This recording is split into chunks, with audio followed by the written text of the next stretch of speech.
আসসালামু আলাইকুম বন্ধুরা, ঈদ মোবারক। তো আজকের আমার রেসিপি হচ্ছে এই ঈদের স্পেশাল দুর্দান্ত স্বাদের দুধ সেমাই রেসিপি। আশা করছি এই ঈদের দুর্দান্ত স্বাদের এই স্পেশাল দুধ সেমাই রেসিপিটা খুবই ভালো লাগবে। তবে গতকালকে একটু কাজের চাপের জন্য আমি এই দুধ সেমাই রেসিপিটা ছাড়তে পারিনি ঠিক সময় মতো। তো যাই হোক, আশা করছি স্কিপ করে দেখবেন না, আর ভিডিওটা শুরু করার আগে ছোট্ট একটা লাইক দিয়ে শুরু করবেন। আর ঈদ মানে তো সবাই তো জানেন যে ঘরেতে কত মিঠাই মিষ্টি বানানো হয়। তো আমি এখানে অনেক কিছুই বানিয়েছি, তবে আমি দুধ সিমাইটা এই ভিডিওটা করেছি। তো এখানে আমি দুধ সিমাই বানানোর জন্য এখানে আমি সিমাইগুলো অনেক বড় বড় আছে বলে সেই জন্য আমি এখানে হাতের সাহায্যে ছোট ছোট করে ভেঙে নিচ্ছি। তো আমার ভিডিও যে যেখান থেকে পারছেন দেখছেন, দেশ বা বিদেশে বাইরে, তাদেরকে অসংখ্য অসংখ্য ধন্যবাদ আমার এই আজকের এই ঈদের স্পেশাল দুধ সিমাই রেসিপিটা দেখার জন্যে। তো ওখানে আমার সবগুলো ভেঙে নিয়েছি। এবার আমি কড়াইতে এখানে ঘি দিয়ে দিলাম, পরিমাণ মতো এখানে ঘি দিয়ে দিলাম। ঘিটা গরম করতে দিয়েছি। তো আমার চ্যানেলে যারা এখনও নতুন, তোমাদের যদি আমার এই রেসিপিটা যদি ভালো লেগে থাকে আর আমাকে যদি বন্ধু করতে চাও, তাহলে প্লিজ সাবস্ক্রাইব করে পাশে থেকে যাবেন।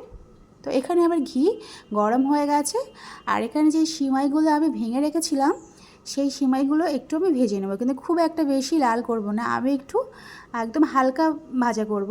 অনেকে কিন্তু করে এই সিমাইটা কিন্তু মানে অতিরিক্ত ভাজা করে, একদম লাল লাল করে নেয়, কিন্তু আমি এখানে লাল লাল করব না, আমি একদম 5 থেকে 7 মিনিটের মতো এরকম উল্টে পাল্টে ভালোভাবে ভেজে নিয়েছি। তো ভাজা হয়ে গেছে, এবার আমি একটা পাত্রে তুলে নিচ্ছি।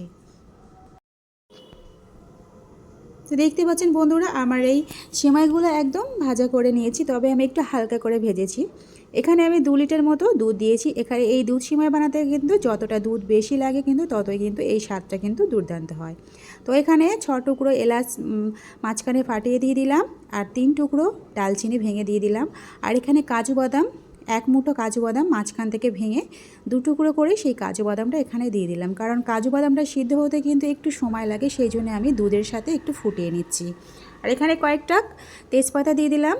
দেওয়ার পরে দুধটা খুব ভালোভাবে জাল করে নিয়েছি। এবারে যে আগে থেকে যে সিমাইগুলো ভেঙে যে ভাজা করে রেখেছিলাম সেই সিমাইগুলো এবারে আমি এখানে দিয়ে দেবো দুধেতে।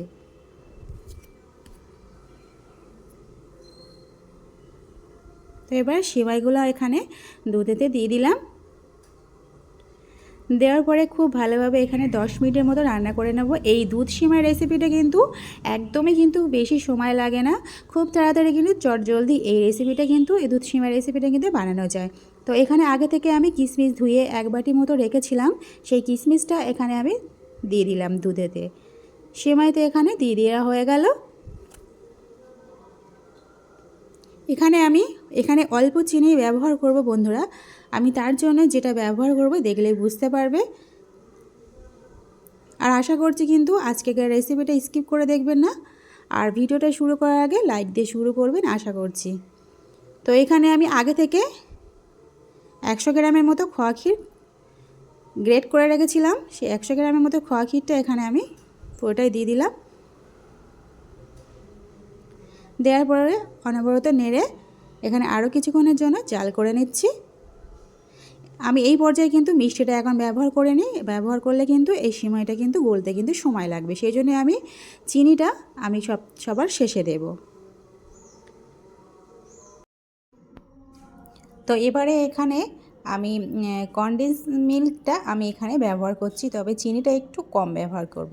তো এই কনডেন্স মিল্কটা দেওয়ার ফলে কিন্তু মিষ্টি কিন্তু আমি একটু চেক করে নিয়ে তারপরে আমি চিনিটা অ্যাড করব। তবে আমার এখানে কিন্তু চিনি একদমই খুবই অল্প লেগেছে। তো এখানে পুরো একটা ছোট সাইজের কনডেন্স মিল্কটা পুরোটা এখানে দিয়ে দিলাম। দেওয়ার পরেতে অনবরত নেড়ে নিয়েছি। নাড়ার পরে এবারে একটু মিষ্টিটা কম হয়েছিল বলে অল্প সামান্য মানে 1 মুঠো মতো, মানে 1 মুঠো বলতে 1 বাটি মতো আমি এখানে চিনি অ্যাড করেছি। তো বন্ধুরা, আজকেকার আমার এই রেসিপিটা আশা করছি খুবই ভালো লেগেছে। তো এখানে চিনি আমি 1 বাটি পরিমাণ মতো এখানে আমি দিয়েছি। দেওয়ার পরে অনবরত নাড়ার পরে এটাকে আমি ঠান্ডা করে ফ্রিজে আমি রেখে দিয়ে তারপরে সার্ভ করব। তো বন্ধুরা, আজ সত্যি বলছি খুব অসাধারণ লেগেছে, এত সুন্দর লেগেছে যে বলে বোঝাতে পারবো না। আশা করছি ভিডিওটা খুব ভালো লাগলো রেসিপি। তো তো লাইক করবেন, প্রয়োজনে শেয়ার করবেন বন্ধুদের কাছে। তো আজ এই পর্যন্ত, আবার অন্য একটা রেসিপি নিয়ে হাজির হব আপনাদের সামনে। তো বন্ধুরা সুস্থ থাকবেন, ভালো থাকবেন, খোদা হাফেজ।